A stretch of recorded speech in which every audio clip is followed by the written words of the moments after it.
하나님 아버지 감사합니다. 한 주간을 주님 앞에서 살아내며 아버지 하나님 말씀과 기도와 찬양과 예배 가운데 있다가 또 아버지 삶의 터전에 있다가 저희들 다시 모여 주님 앞에 찬양하며 기도하며 나아갑니다.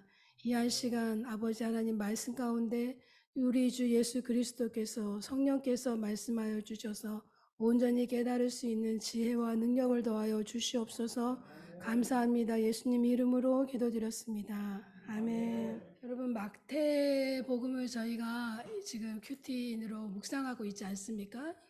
그런데 궁금하지 않습니까? 마태복음이 성경이 먼저 기록되지 않았거든요. 신약 중에서 데살로니가 전후서가 제일 먼저 기록이 됐어요. 그런데 왜 마태복음이 제일 앞에 있느냐?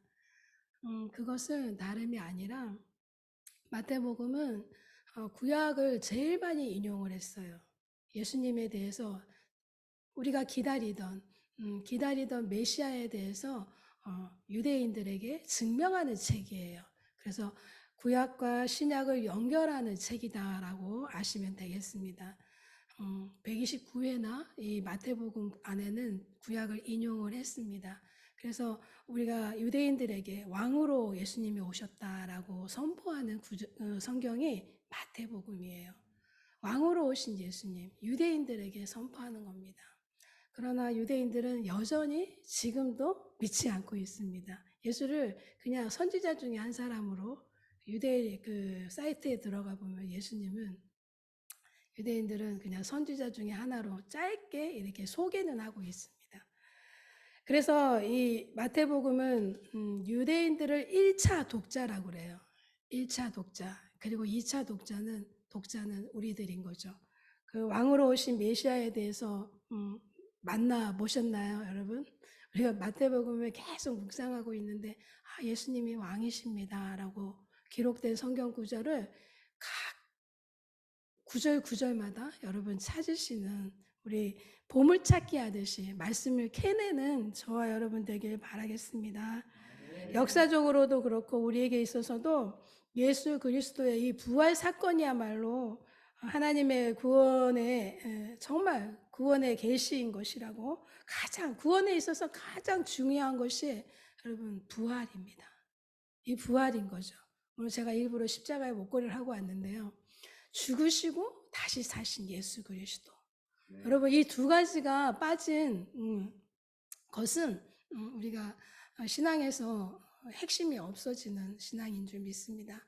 그런데 이 마태는 예수님께서 십자가에 죽으신 그분이 정치적으로 우리들을 회복하려고 오시지 않았다는 것을 증명하기 위해서 오늘 우리들에게 말씀으로 기록해 주셨습니다. 그래서 그 당시에는 사실 예수님이 부활하시고 승천하신 이후에 성령으로 다시 오신 이후 60년대경이죠. 그러면 예수님이 가신 지 벌써 몇 년이 됐어요? 20년이 지났죠? 25년, 27년? 그 정도 시기에 마태는 예수님을 기록했어요. 오늘 이 성경을. 기록을 하면서 그 당시에 예수님을 믿었던 유대인들이 있었습니다. 그리고 처음에는 회당에서 예배도 드렸다고 해요. 그러나 시간이 지날수록 회당에서 예배하는 것에 핍박을 받기 시작합니다. 개종한 유대인들마저 혼란을 겪는 거죠. 정말 부활이 있을까? 부활이 있을까? 예수님이 정말 살아나셨을까? 어떻게 사람이 죽었다가 다시 살아나지? 이러한 일들이 그 유대교 안에 퍼지기 시작합니다. 그래서 혼란이 있었습니다. 그때부터 시작해서 이 예수님을 메시아로 고백하는 그 전통을 가지기 위해서 기록한 책이 마태복음이라고 우리는 알 수 있습니다. 너무나 많은 신학적인 사실 수요 예배는 딱딱한 예배일 수도 있어요. 수요 예배 때는 강해 설교라고 해서 신학을 이렇게 성경을 풀어가면서 공부하듯이 하면 좋은데 제가 그러려고 작정하고 왔는데 너무 딱딱해서 할 수가 없을 것 같아요. 목사님 안 계시니까 작정하고 한번 해보자 했는데 제가 어려운 것 같아요. 그래서 예수님이 여러분 구약에서 예언하신 메시아라는 사실을 마태는 지속적으로 그 유대인들에게 선포합니다. 증명합니다. 그래서 그 신약에서의 그 말씀과 이 구약에서의 말씀을 잇는, 사실 구약 시대 때와 그 400년 동안 떨어져 있었던, 400년 동안 예수님이 하나님께서 말씀하시지 않았던 그 시간을 이어주는 역할을 하는 복음이 마태복음인 거예요. 여러분 그걸 꼭 기억하시길 바라겠습니다. 왜 마태복음이 제일 먼저 와 있을까? 다른 게 아니에요. 구약의 성경을 그 마태, 마가, 누가 중에 제일 많이 인용한 129회를 인용했다는 건 어마어마한 인용이거든요. 그래서 그 당시에 유대주의의 오류를 바로잡기 위해서 쓰여졌다라고 이해하시면 되겠습니다. 그래서 이 마태는 자신의 이 복음서에서 하나님의 나라라는 용어는 4번밖에 사용하지 않아요. 그렇지만 천국이라는 단어는 31번이나 사용하고 있습니다. 사실 차이가 없잖아요. 하나님의 나라나 천국이나 차이는 없지만 그 디모데후서 4장 18절에 제외하고는 하나님의 나라, 이 천국이라는 표현은 거의 없습니다. 우리가 신약을 봐도 마태복음에서만 이렇게 많이 천국에 대해서 강조하고 있습니다.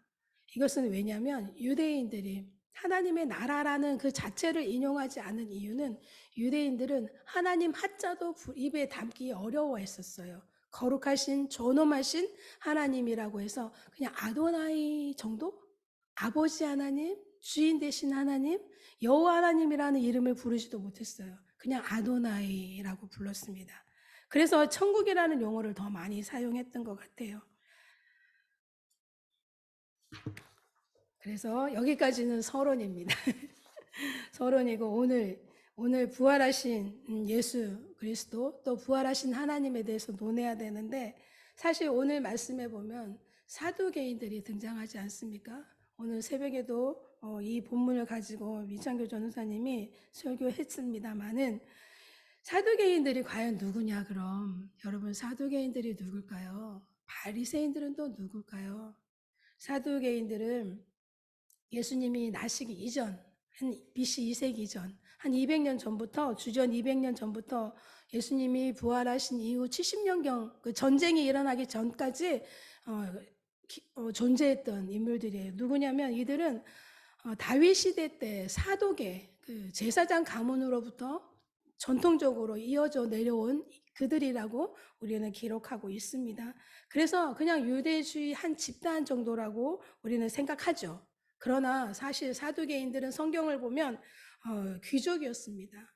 왜냐하면 그 대제사장의 혈통이라는 이유로 그들의 집단의 힘은 어마어마했어요. 사두개인들은 그래서 제사장들을 편애했습니다. 성경 말씀을, 율법을, 토라를 해석함에 있어서도 제사장의 역할을 가장 존중하게 여겼습니다. 그리고 예수님 당시에는 예루살렘의 부요한 귀족들 모두가 다 대부분이 사두개인들이었습니다. 그리고 사내들인 회원들도 사두개인들이 많았다고 합니다.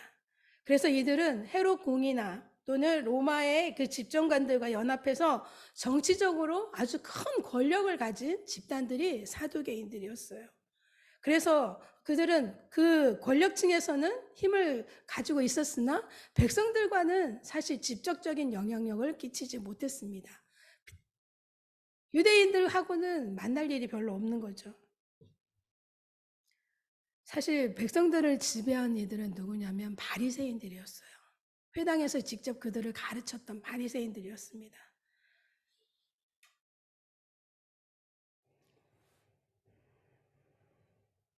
바리새인들은 전해져 내려오는 토라를 믿었어요. 그러나 사두개인들은 전해져 내려오는 그 모세오경 토라를 그것만 믿었어요. 사두개인들은.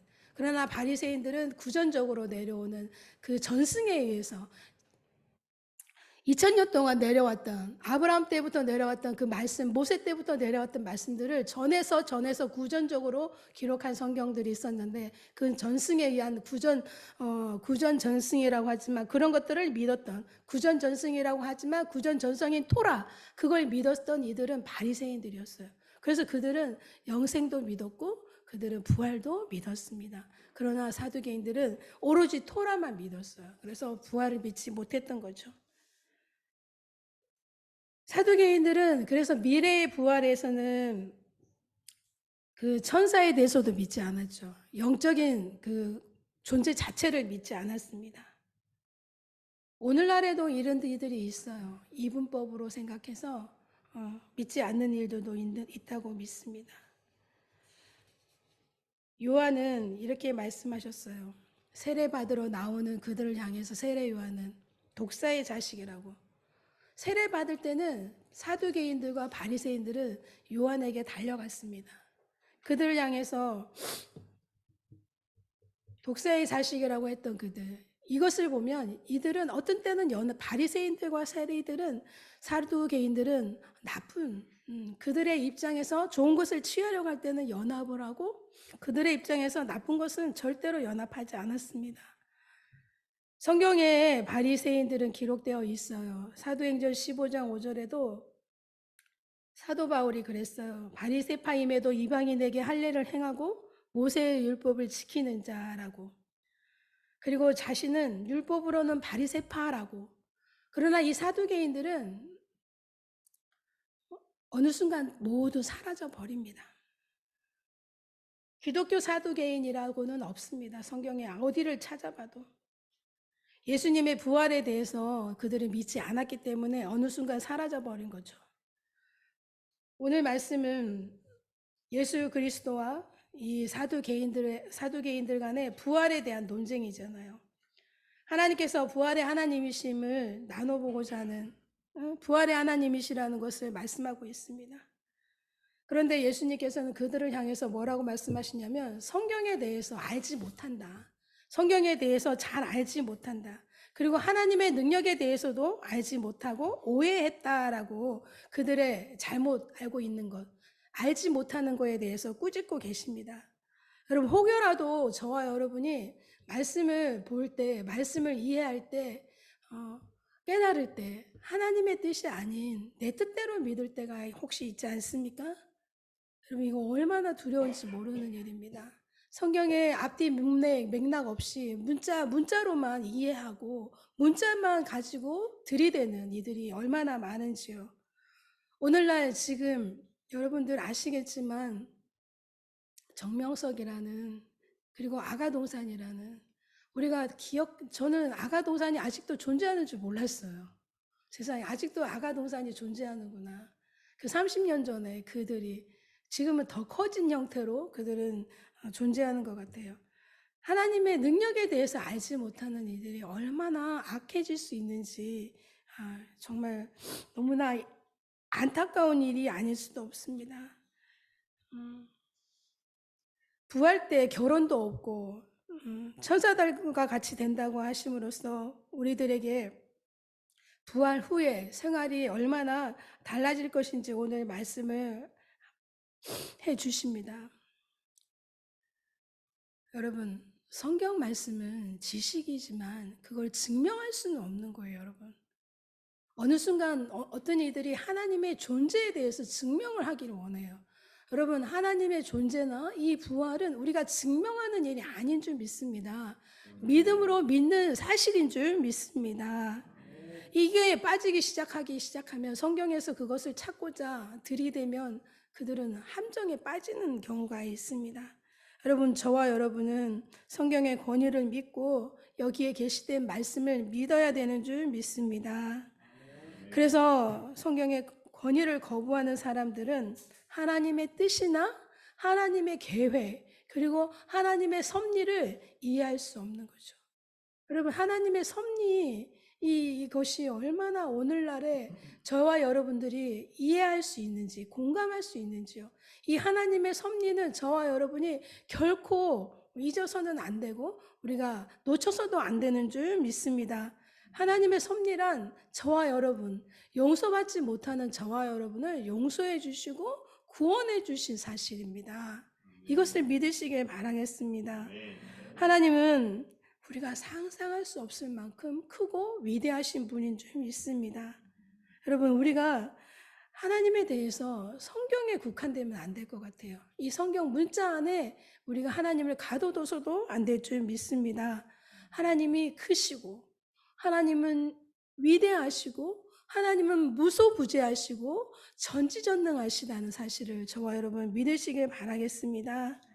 어리석은 자가 되지 않기를 바라겠습니다. 오늘 성경 말씀에 보면 일곱 형제 모두가 아내가 되었던 여인이 등장하죠. 그러나 이걸 여러분 만일이라고 하잖아요. 사두개인들이 만일 상상하는 이야기입니다. 있었던 사실이 아니죠. 없었던 일이고 있을 수 없는 얘기입니다. 이 같은 것을 만들어서 이야기를 지어내면서까지 이 사두개인들은 궁지에 몰아넣고자 하였습니다. 가정이기는 하지만 여러분, 저와 여러분 모두가 다 죽음이라는 것을 통과해야 된다는 줄 믿습니다. 시편에서 모세가 90편 시편에서 이렇게 10절에서 이렇게 말씀했어요. 인생은 살아봐야 고작 70이요 80이라고 말씀했습니다. 그런데 오늘날에는 죽지 않는다. 이 보험회사들이 언론 플레이하는 것 같아요. 100세 시대라고. 보험회사들이 얘기했어요, 여러분. 이 이야기는. 이거는 정말 뭐라고 그러죠? 사업수단인 거예요. 이 말에 속아 넘어가면 안 되는 줄 믿습니다. 제 주위에는 100세까지 사시는 분들은 있어요. 저 요양원에서 봤습니다. 101세 되신 분, 지금은 돌아가셨겠죠. 10년 전에 봤는데. 그럼에도 불구하고 그게 일반화가 아니잖아요. 오늘날에 60, 70, 80에 돌아가시는 분들이 훨씬 더 많습니다. 주위에를 보면. 그래서 저와 여러분은 겸손해야 되는 것 같아요. 우리가 100살까지 살 거야. 이 말은 틀린 말인 것 같아요. 하나님께서 우리 오늘 생명을 거둬 가시면 어떻게 되겠습니까? 여러분, 언뜻 보기에는 이 날들이 길게 느껴질 수 있습니다. 모세가 시편을 통해서 말씀한 강건하면 70, 80이라고 이야기한 것이 길어 보일 수도 있어요. 그러나 한순간이라는 거예요. 한순간. 눈 깜짝할 사이에 지나가 버리는 정말 짧은 기간이라고 저는 믿습니다. 저도 이렇게 믿는데 저보다 연배가 조금 있으신 분들은 더 그렇게 느끼실 것 같아요. 여러분, 우리는 한순간, 어느 순간 각자의 인생에서 종점을 맞이하게 될 줄 믿습니다. 부활의 하나님이시기에 우리는 그 부활의 하나님을 믿기에 우리는 시간을, 세월을 아껴야 될 줄 믿습니다. 에베소서 5장 16절에 말씀하셨잖아요. 그래서 여러분, 우리에게 주어진 날들을 하나님 앞에 서게 될 그날을 위해서 준비하는 하루하루 기회 되기를 간절히 소망합니다. 하루의 기회를 여러분 어떻게 사용하시나요? 기회는 준비된 자가 기회는 포착하는 것 같아요. 저와 여러분은 날마다 하나님 앞에서 저 천국을 향해서 달려갈 준비를 하는 우리 모두가 되길 바라겠습니다. 오늘 30절은 부활의 때 사람이 어떻게 되는지에 대해서 말씀하고 계십니다. 이 사두개인들은 저 죽어서의 삶을 가정에서 질문했습니다. 저 천국에서의 삶을 가정했잖아요. 근데 요즘에도 죽어서의 삶이 없다라고 믿는 사람들도 있는 것 같아요. 그렇기 때문에 스스로 목숨을 잃는 것 같아요. 스스로 목숨을 죽여버리는 거잖아. 자기가 자기를 죽이는 사람들. 저 천국이 없다고, 저 지옥이 없다고 믿는 사람들이 아니겠습니까? 천국에서 여러분, 이 세상에 있을 때와 마찬가지로 누구의 아내, 누구의 남편, 누구의 자녀, 그건 아닌 것 같아요. 오늘 말씀하시기를 예수님께서는 오해라고 말씀하십니다. 저 천국에서는 이러한 삶이 아니라고 지적하십니다. 여러분, 성경은 저 천국에서는 시집가고 장가가는 일이 죄송합니다. 없다고 기록하고 있습니다. 결혼은 여기서의 제도예요. 이 땅에서 우리를 보존하고 번식하시기 위해서 우리에게 주신 하나님이 지정하신 제도인 줄 믿습니다. 그래서 결혼은 얼마나 소중하고 아름다운 것인지 우리가 반드시 결혼하고 결혼을 지켜낼 줄 믿습니다. 여러분, 그런데 저 천국에서는 결혼이 필요가 없죠. 왜? 죽음이 없기 때문입니다. 죽음이 없기 때문에 결혼 제도는 필요가 없죠. 그리고 예수님께서 우리의 신랑으로 오신다고 저희가 저천국으로 결혼하면서 들어가지 않겠습니까? 그래서 여러분, 우리는 만날 수 있습니다. 그러나 어떤 모습으로 만날지는 기대하지 않을 수가 없죠, 여러분. 기대하지 않을 수가 없습니다.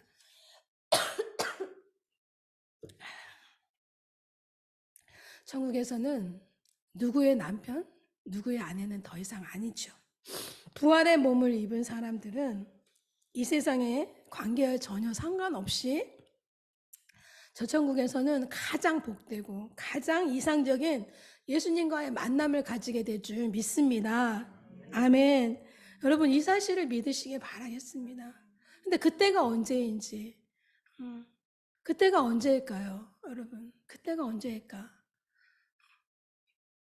저는 그 후천년설을 믿었습니다. 개인적으로. 천년왕국이 이루어지고 난 다음에 이 땅에서 그 다음에 저 천국에 갈 거라고 그런 신앙생활을 해왔으나 지금은 무천년설을 믿게 됐어요. 개인적으로. 과연 천년왕국은 어떻게 이루어질까 이 땅에서. 지금이 천년왕국을 사는 시대는 아닐까라는 생각을 해볼 때도 있습니다. 여러분 이 세상에서의 있을 때 기억들이 어떻게 천국에서 풀어질지 저는 기대가 됩니다. 또 두렵기도 합니다. 왜냐? 이 세상에서 있을 때 일을 제가 돌아보면 부끄럽게 할 양 없거든요. 근데 예수님께서 그것을 다 기억해 주시고 심판대에 다 펼쳐 놓으실 텐데 제가 그 심판대 앞에서 천국의 부활된 몸으로 과연 예수님 앞에서 어떤 모습으로 지내게 될까? 두렵고 떨리는 마음으로 지내게 됩니다. 여러분, 아름답고 행복한 재회가 되기를 여러분 소망합니다. 여러분, 축복합니다. 예수님 앞에 갔는데 정말 예전에 부흥 강사님이 이렇게 말씀하신 것도 있어요. 뭐 옷이 없더라. 내가 벌거벗었더라. 또 속옷만 입고 있더라. 나는 뭐 아름다운 옷을 입고 있더라. 그렇게 신앙을 주장했던 적도 있었습니다. 그래서 잘 믿어야 됩니다라고 우리의 신앙생활을 아주 강력하게 오늘 그런데 히브리서 11장 35절에 보면 부활의 종류가 있습니다. 더 좋은 부활로라고 표현했어요. 더 좋은 부활로. 그래서 고난당하고 또 죽음을 맞이할 때 그 예수님 믿었다는 이유로 그들이 고난을 당하잖아요. 순교 당하잖아요. 그들을 향해서 사도 바울은 더 좋은 부활로라고 표현했어요. 히브리서 11장 35절에 보면. 그래서 부활에는 저는 종류가 있다라고 믿지 않을 수가 없는 거죠.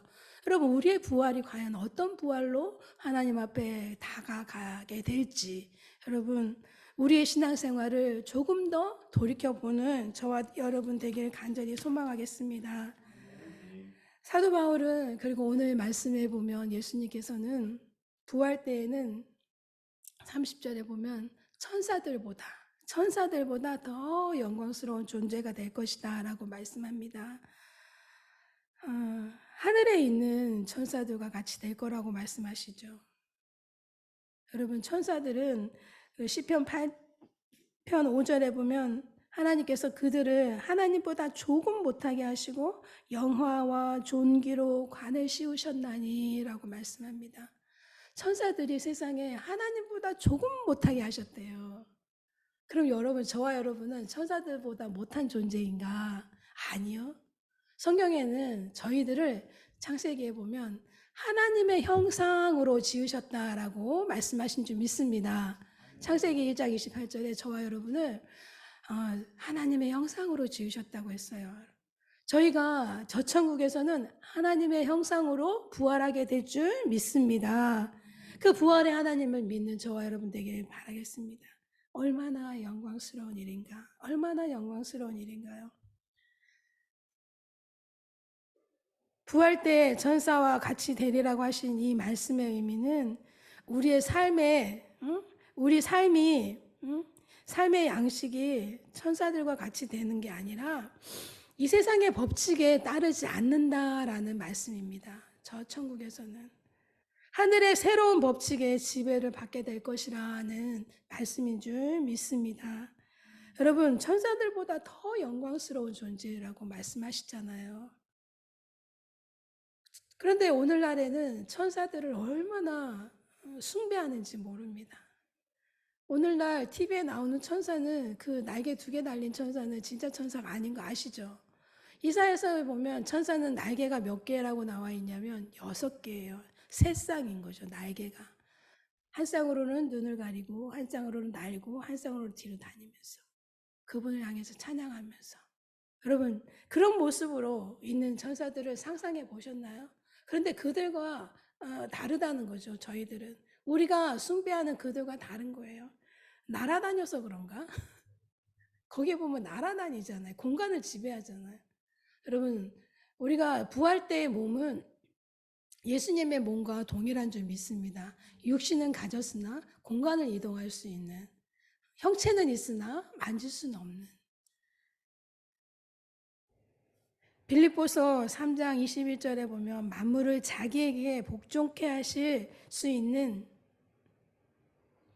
만물을 자기에게 복종하게 하실 수 있는 역사로 우리의 낮은 몸을 자기의 영광의 몸의 형체와 같이 변하게 하신다라고 말씀하셨습니다.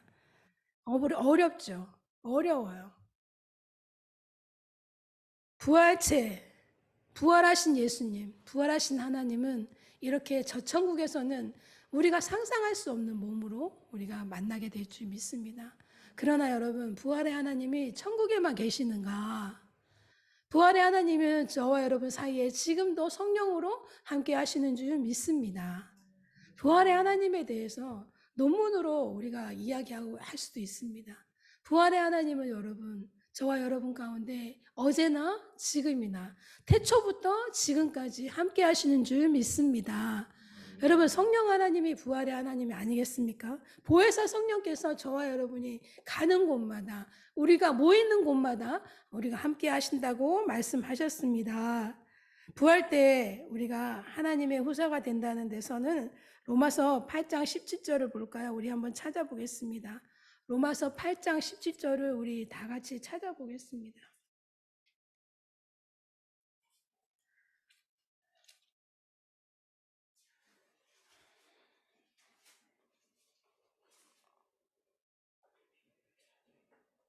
찾으셨나요? 다 같이 합독하겠습니다. 자녀이면 또한 상속자, 곧 하나님의 상속자요. 그리스도와 함께한 상속자니 우리가 그와 함께 영광을 받기 위하여 고난도 함께 받아야 할 것이라. 아멘. 바울이 오늘 그리스도와 함께한 하나님의 후사라고 말씀하셨습니다. 하나님의 나라를 유업으로 이을 하나님의 후사인 줄 믿습니다. 그러나 천사는 아무리 영광스러워도 하나님의 후사가 아닌 거예요. 하나님은 저희들을 구분시켜 주셨습니다. 여러분, 저희들을 하나님께서는 자신들의 형상으로 후사를 이을 세움을 받은 자, 하나님과 하나님의 모든 것을 함께 할 수 있는 그런 사람으로 세우신 줄 믿습니다. 그래서 여러분, 우리가 이 세상에 사는 동안, 이 세상에 사는 동안 하나님의 자녀라는 점에서 우월한 존재인 거, 천사보다 우월한 존재라는 사실을 믿으시길 바라겠습니다. 여러분, 부활의 자녀는 신분의 변화도 있다는 사실을 우리는 너무나 잘 알고 있고 믿고 있습니다. 여러분, 신분의 변화가 있습니다. 그런데 신분의 변화가 있으면 누릴 권세도 있습니다. 신분의 변화가 있으면 누릴 권세 또한, 그리고 생활 패턴, 모든 게 달라져야 되지 않겠습니까? 신분의 변화는 있으나 변화가 일어나지 않는 자. 제가 오늘 어떤 책을 읽었는데요. 이 신학생들을 향해서, 사역자들을 향해서 비판하는 글이었어요. 그것을 예수님에 대해서, 하나님에 대해서 공부는 너무너무 열심히 해요. 그리고 말씀을 전하는 저와 같은 자들을 향해서, 그리고 지도자들을 향해서, 교회 안에서 그들을 향해서 어떻게 예를 들었냐면, 요리사가 요리는 많이 해서 수많은 사람들을 먹이는데 정작 자신은 먹을 게 없는 거예요. 그게 뭐냐면 하나님의 나라를 전하고 하나님의 부활을 전하는 이지만 본인이 믿지 않으면, 예수 그리스도 안에 살지 않으면, 예배자로 살지 않으면, 기도자로 살지 않으면 그렇게 배고픈 자가 된다라는 거예요.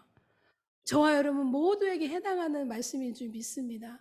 우리가 말씀을 믿고 말씀을 전하는 자, 우리가 전도하는 자이지만, 우리가 1:1 양육을 하는 자이지만, 내가 하나님 앞에서 예수 그리스도 안에서 그 부활의 신앙으로 살지 않는다면, 우리가 영광스러운 하나님 나라를 사랑하지 않는다면, 여러분, 그는 배고픈 요리사인 거예요. 언제나 배고픈 요리사인 거예요. 그 안에 기쁨이 없는 거예요. 날마다 배고픈 거죠. 이 신분의 변화가 여러분 요리사에서, 그 요리사가 요리한 요리를 먹는, 정말 하나님께서 저와 여러분을 향해서 말씀하신 그 부활을 믿는, 그래서 믿어서 살아내는, 그 생명 안에서 하나님의 나라를 살아내는 왕 노릇하는, 오늘 마태가 유대인들을 향해서 예수 그리스도가 메시아가 왕으로 오셨다라고 선포하는 것처럼 구약의 말씀을 가져다가 왜 그렇게 증명을 하냐. 다윗 시대 때는 왕으로 오신 다윗, 정치와 종교가 하나였어요. 그러나 오늘날에는 그 정치와 종교가 분리가 됐어요, 여러분.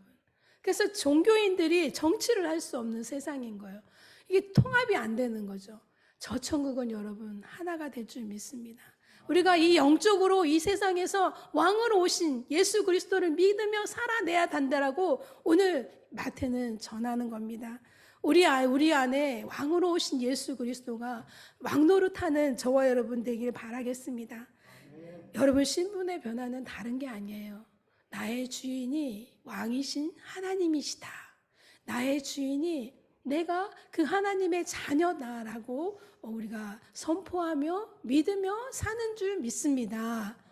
여러분 주일학교 아이들한테, 우리 여름 성경학교 할 때 왕 같은 제사장인 하나님의 자녀라고 우리가 막 왕관을 씌우면서 너는 왕 같은 제사장이야 라고 왜 그렇게 하는지 아십니까? 신분의 변화를 가르쳐 주려고 하는 겁니다. 여러분 이 세상에는 여전히 사망이 왕노릇하고 있습니다. 그럼에도 불구하고 저와 여러분은 구원을 받은 자인 줄 믿습니다. 이 구원받은 예수 그리스도 안에 있는 생명 안에서 왕노릇하는 우리가 모두가 되길 간절히 소망합니다. 이 생명이 바로 부활의 생명인 줄 믿습니다. 여러분 부활의 생명이라는 것은 죄가 처리되었다는 것입니다. 죄를 이겼다는 것입니다. 그리고 사망을 이겼다는 거 우리가 선포하는 줄 믿습니다. 믿는 자들에게는 더 이상 사망이 위협할 수 없는 겁니다. 발휘하지 못하는 거예요. 믿는 자들, 그들도 죽어요. 그럼에도 불구하고 그 죽음을 이겨내는 건 줄 믿습니다.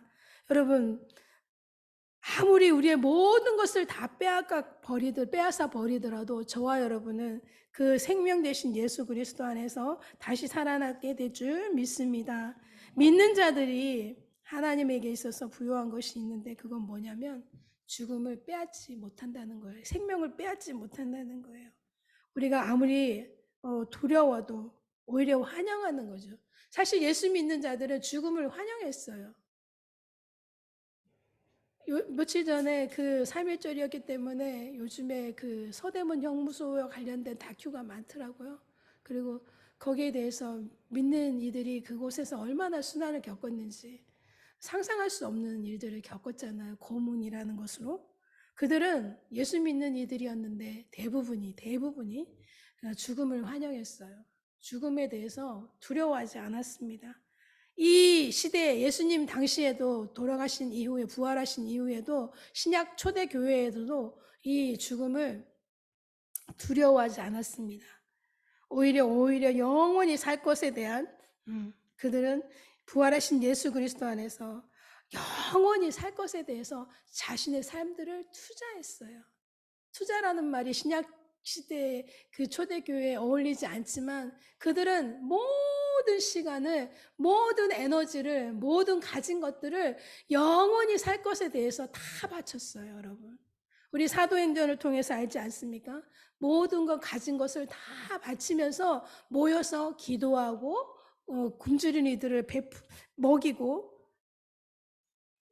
우리가 부활의 권능을 경험한다면, 우리가 신분이 변했다면 더 이상 우리가 무엇을 두려워할 수 있겠습니까?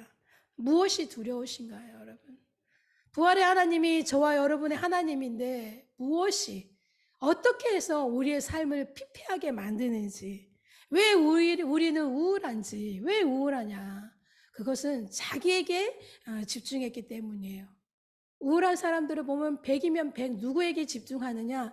자신에게 집중해요. 자기를 사랑해요. 자기가 불쌍해요. 예수 그리스도를 바라보지 않아요. 하나님을 바라보지 않습니다, 여러분. 우리는 사망을 이긴 신분이 변한 저와 여러분인 줄 믿습니다. 생명 안에서 왕노릇하는 저와 여러분 되길 바라겠습니다. 더 이상 죄가 우리를 지배하지 않도록, 죄가 이끄는 대로 이전에는 죄가 이끄는 대로 살았다면, 죄는 사실 한 번 지으면요, 얼마나 빠르게 번식하는지. 초등학교 1학년 아이들이 욕하지 않는 애들이 학교 가서 욕을 한 번 하고 나오면 그 다음부터는 매일 욕해요. 그 욕을 한 번 하기가 어렵지, 한 번만 하면 입에 붙어가지고 떨어지지 않아요. 여러분, 죄가 그래요. 죄를 한 번 짓기 시작하면 그 죄는 번식을 하는데 상상할 수 없이 죄는 번식합니다. 여러분, 죄를 지었을 때 고통스럽죠. 그런데 하나님으로부터 도망가 버리게 하는 거예요, 죄는. 하나님으로부터 멀어지게 하는 거예요. 죄는 예수 그리스도의 보혈로 우리는 죄사함을 받아야 될 줄 믿습니다. 우리는 대언자이신 예수 그리스도에게 나아오고 예수님을 힘입어서 아버지께 나아가는 저와 여러분 되길 바라겠습니다. 그래서 예수 그리스도로 말미암아서 하나님 앞에 모든 죄를 자복하고 인정하고, 여러분, 우리 안에서 깨달음이 없다면 지혜로워질 수 없어요. 죄에 대해서 깨달지 않으면 우리는 죄를 이기는 사람이 아니라 죄를 지배하는 사람인 줄 믿습니다. 여러분, 죄는 지배해야 되는 거예요. 안 짓는 거예요. 담배도 끊는 게 아니에요. 안 피는 거예요. 술도 끊는 게 아니에요. 안 마시는 거예요. 죄의 자리에 가지 않는 거, 그것이 죄를 짓지 않게 하는 줄 믿습니다. 죄는 우리에게 힘을 발휘하지 못하게 하기 때문이에요. 이제는 다시 회복하고 하나님께로 나아가서 오늘 말씀해 보면 나는 아브라함의 하나님이요 이삭의 하나님이요 야곱의 하나님이로라. 여러분, 이삭이 죽었으나 하나님께서는 그 죽은 자의 하나님이라고 말씀하시지 않아요. 산 자의 하나님이라고 말씀하십니다. 저와 여러분은 이삭의 하나님, 야곱의 하나님을 지금도 우리가 고백하며 나아가는 우리가 되게 할 줄 믿습니다. 부활의 권능을 매일 느끼고 부활의 그 권능을 매일 전하는 우리가 자로서 하나님 앞에서 오늘도 살아내고 내일도 살아내는 우리가 되길 간절히 소망합니다. 그래서 하나님 앞에서 자녀된 자로 살아낼 때 기쁨과 평안 가운데 살아내게 하실 줄 믿습니다. 우리 이 시간 기도하겠습니다. 하나님 앞에 영원히 함께할 것들에 대해서 기도했으면 좋겠습니다. 우리가 잘못 알고 있다면 하나님 용서하여 주시고, 우리가 하나님 앞에서 깨닫지 못한 것이 있다면 깨닫게 해주시고, 선한 일을 행하는 자는 생명의 부활로, 악한 일을 행한 자는 심판의 부활로 나온다고 요한은 말씀하셨습니다. 마르다까지도, 그 죄인인 마르다까지도 부활 때에는 다시 살아날 줄 내가 아나이다 라고 고백했습니다. 그때는 알겠지만 지금은 우리가 어떻게 믿고 있는지, 우리가 예수 그리스도의 부활 위에 우리가 신분이 변화되었다면 부활 가운데 살아내는 우리가 되지 못했다면 용서하여 주시고, 부활의 하나님 앞에 우리가 나아가는 우리가 되게 해 주십시오. 내가 그리스도와 함께 그 부활의 권능과 그 고난의 참여함을 우리가 알고자 한다라고 우리가 선포하며 나아갔으면 좋겠습니다. 주여 한번 외치고 기도하겠습니다. 주여